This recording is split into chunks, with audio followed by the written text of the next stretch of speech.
Hey everybody, it's Libby with the Woo Recruit on the Woo Recruit YouTube channel. What is Woo Recruit? We are the only recruiting process designed specifically for the high turnover industry, such as cleaning, lawn care, construction, you name it. If you're a service-based business, we are the go-to recruiting process for you. I have a great guest today, Beth Eldridge. Why don't you go ahead and introduce yourself and we're going to jump right in. Sure. Hi, my name is Beth Eldridge. I own Eldridge Cleaning. We're a residential cleaning business in Phoenixville, Pennsylvania, which is the suburbs of Philly.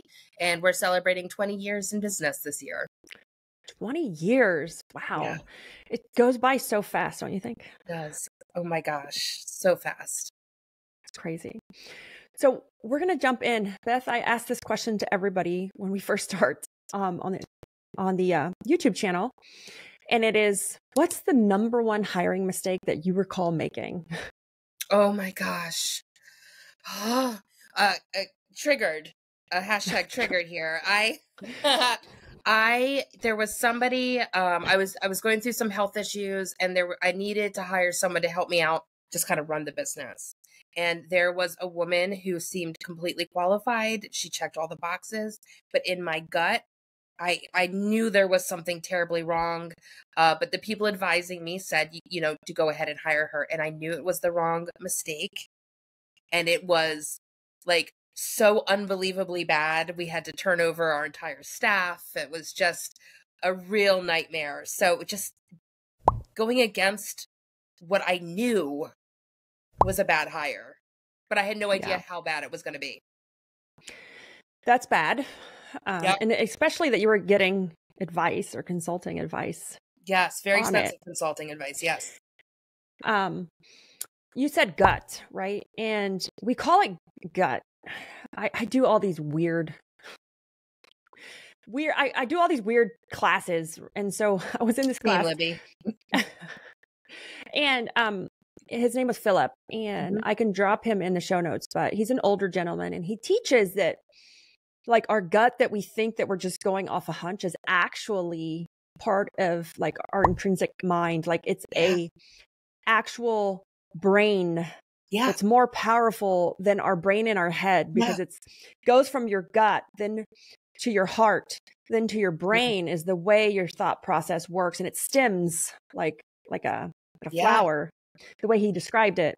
I love it. And so and we always say it's gut, but I think it's actually another mind that's more powerful and stronger that's telling us what to do, but we don't typically listen. We listen to it, but we think it's a hunch. Right. Right. And we're taught to deny it. Yeah. Like, oh, that's just my gut feeling, but my brain is telling me. And he thinks, he explains that our brains, when we think, it's more of a surface level thinking.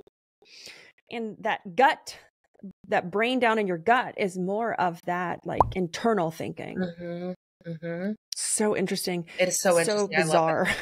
It's like, it makes sense though. It makes sense, especially when you study other types of medicine and other parts of the world. Yeah, it makes sense. Yes, this guy, he was so cool. And he was like 80 years old, like smart, great shape. He had me and like a room full of business owners, like Jonathan Potashnik, the owner of Service Autopilot was in there. Dan Martell was in there. We were acting like seaweed, like, he was pushing us and we were like, ew, like seaweed. It was like some of the weird things we do to just try to get in touch with ourselves. I love it. Yeah. But that is a hiring mistake that I'm sure many people have felt. So going through that, and how long did it take you to realize that it was a bad decision? It didn't take me long at all. But again, I knew what had to be done and I kept her, probably another 3 months, 6 months. So she was probably with us a total of 9 months, but enough to, my revenue went in half. I had to completely rebuild. Like it was really bad. Why do you think you kept her for so long? That's a good question. I think it was just denial. Because if she didn't work and if my gut was right, it meant that I would have to turn over half my team and reduce. So it was just, it was a delay of the inevitable, an unwillingness to confront reality. Yeah, totally been there because even if it's just a mid-hire and it's like, if you let go of that person, you have to re-onboard, like retrain. The thought sometimes is exhausting because we're already so overwhelmed. And then if you're like, oh my gosh, now I have to go and do this. And so it can be paralyzing. So we've all been there. So if you're listening and there's someone you think you should get rid of, you should. Right. The best piece of advice is like this: the first time that thought comes into your head is probably the right thought. Right. And we keep trying to justify it. Right. One of my other guests had this saying on, and now it's my new tagline. I sold it. Sorry. I think it was Drew. Let's promote them to another company, because obviously this isn't the job for them. So let's promote them to another company. I'm like, I love that. Yep, Drew, that's my hashtag. I'm stealing it. So I love that. As far as when you had to turn over your staff, right? You had to go through all this.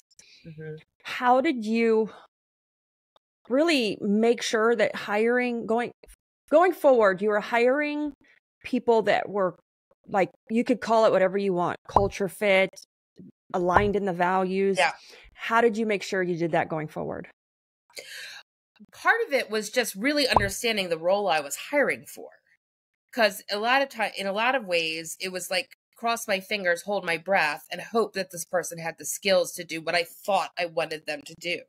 So it was really defining roles and refining those roles to find somebody who was qualified, and then later on understanding our core values. Because I did it backwards. I probably should have understood the core values first, and then now it's core values and skill and gut.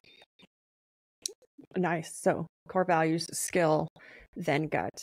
Do you kind of do the same process for hiring technicians? I know you're not in charge of hiring, because Walter, her husband, the guy that's the dapper dresser, we talked about that in the podcast. So you just pop over there to listen to it. But do you do the same process with hiring technicians?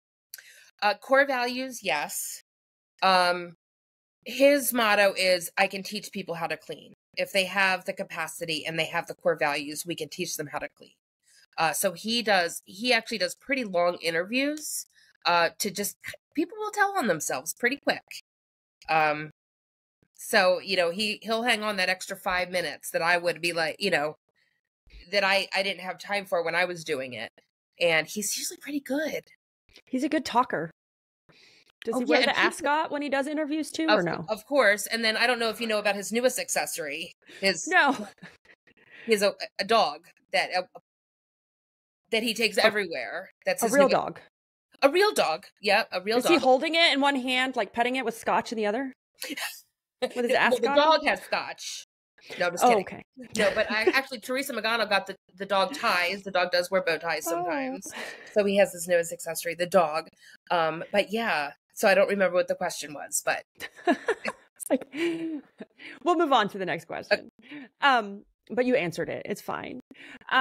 So as far as your recruiting process, what changes or what have you done to significantly improve the recruiting process over probably, I would say, the last year or two? Because you guys have grown exponentially.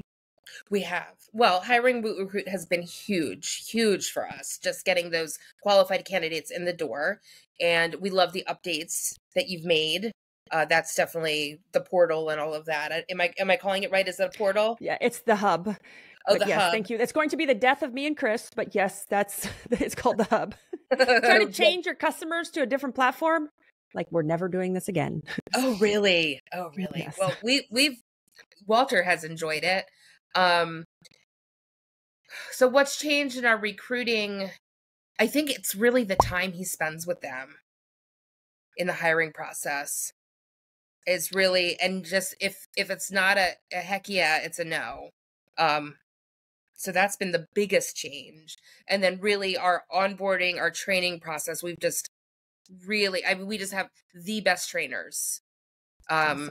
who are so invested in the company, and they've made all the difference too. I love that. Because, if we're only as good as our people, and that being said, when you said you have the best trainers, do you guys have a like a feedback loop? How do you take criticism maybe, or sometimes suggestions can come off as criticism? Oh, from the trainers? Yeah, from your trainers or your staff. Do you have a feedback loop? How do you feel about feedback? Some people are so scared of it from their employees. Yeah. But how do you guys approach that? So we have our office manager meets with all of the techs regularly. And we love feedback. We do have it with boundaries though. It's not just a free for all. Like, don't come to me with a problem if you don't have a solution. And then Walter works with the trainers and the deep clean specialists. And they really, we've developed them and have such a trust in them that their feedback is so, so critical. And basically, if they're saying it and they're in agreement, we go along with it. I love that, how you actually segmented. Your manager meets with everybody. Yeah. Walter really focuses on the trainers and the deep clean specialist.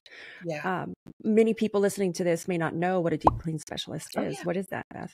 Oh, yeah. So it's a program that we came up with when we grew, I think it was 900,000 in 17 months, something absurd like that. It was through the pandemic boom. And we were growing so rapidly. We were so deep clean heavy. That we put together this deep clean specialist program, which is actually something that any cleaning business owner can purchase. And it's how to set up your company to have a really quality deep clean team who understands all the nuance and the interest. I'm not even going to try that word, of the deep cleans. And it's going so well. It's great. And so even if you don't own a cleaning business, just the thought process around a deep clean specialist, you could own a lawn care company, power washing, window washing, having that specialist. And I would actually suggest that you buy into the deep clean specialist, even if you own a power washing company or window washing, just because of the way Beth set it up, the verbiage that she uses to highlight and lift up those deep clean specialists to make them feel like they have ownership in this was genius. It's great. Thank you. Thank you. We loved it. And my team is so proud of it. That's awesome. So proud of it. Yeah. So we will go ahead and wrap up. We've been on for a little bit over 10 minutes, but Beth, I want to thank you so much for being a guest on the Woot Recruit YouTube channel.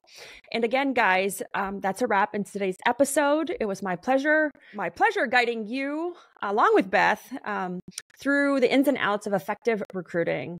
Remember, transforming your hiring just isn't a myth. It can be a reality. It's within reach. For more insights and strategies, make sure to subscribe to our YouTube channel and also sign up for our newsletter. Thank you, Libby. Thank you.